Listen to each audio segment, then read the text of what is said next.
If you feel overwhelmed, overstretched, or drained, there is a very real possibility that you've been saying yes to a lot of things where it would have been better for you to say no. In this video, we're going to talk about why this happens and how you can change this. Hi, I'm Mariana, and here at Other Being, we talk about vision first living and how you can use it to improve your daily life, your relationships, your purpose, and much more. Every day, we get all kinds of requests. At work, from our family, from our friends. Some are requests for help. Others are invitations to do something fun. Now, for some of us, and that might include you, it can be very hard to say no.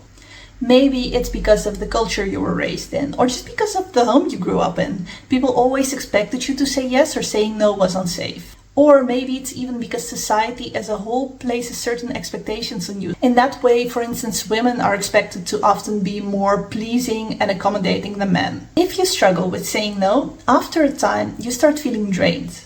Like you don't have enough time and energy, because you don't. And usually the first thing you let go of is time for yourself. For some reason, we are the easiest people for ourselves to let down, to disappoint, to say no to. Maybe you've got this hobby project on your list and it's been there for months and yet you're running around trying to help everyone else. But after a while, even just trying to help everyone else starts feeling impossible. There isn't enough time, there isn't enough energy. Things start slipping through the cracks. People start getting upset. You start feeling guilty and maybe even resentful because you're trying so hard and it's just never enough.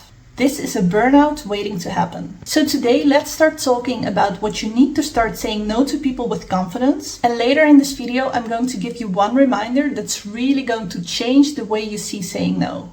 Now, I'm not saying that you should never help others or that you should say no to everything. I'm just saying that you should say yes to the right things and for the right reasons. Now, what are the right things? What are the right reasons? And how does this all work?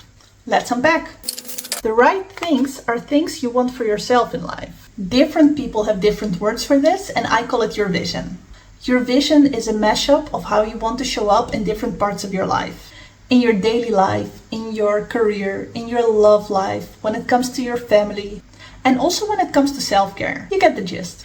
Now, a lot of people think that it's selfish to focus on the things that you want. Let's dismantle this one quickly.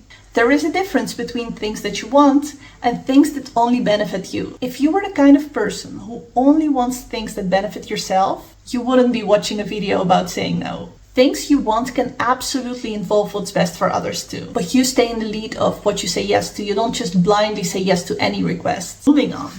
The right reason for yes aligns with what you want. The right reason for yes means that you first check in with yourself. Does this align with what I want? If the answer is no, and you feel an inclination to say yes anyway, ask yourself why this happens. Is it because of guilt or fear or shame? If you find yourself in a paradox of constantly wanting to do things that you don't want to do, that's something that's really worth investigating. Now, the next important part is say yes to your priorities and say no to everything else. Even if something does align with your vision, you don't automatically say yes. A lot of things may align with your vision. That's why you need to take stock of how much time and energy you have to spend and all of the things that you want to do. And then you check your priorities. And only if this request or invitation is something that both aligns with your vision and is something that's high enough of a priority that you want to say yes to it, do you say yes? Let me give you an example from my own life. Part of my vision is that I want to show up as a parent by supporting my teens with their schoolwork.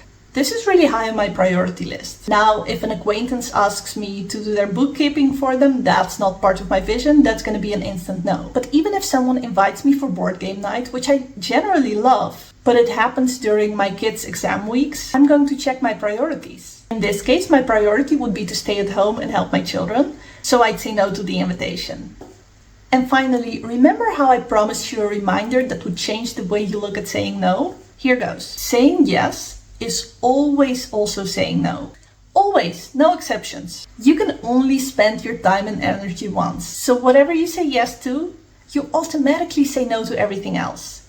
And the other way around. Whenever you say no to something, it also means that you're saying yes to different things. So it's not like people who say no are selfish. They are saying yes, they're just saying yes to their priorities. Now, you may find that even although you know this, you still prioritize others over yourself. You still say no to yourself instead of saying no to others. That's a separate challenge that we'll talk about in a future video. For now, that's enough unpacking for one day, so let's wrap it up. If this video resonated and you want to learn more about Vision First Living, hit subscribe and I'll see you on the next one.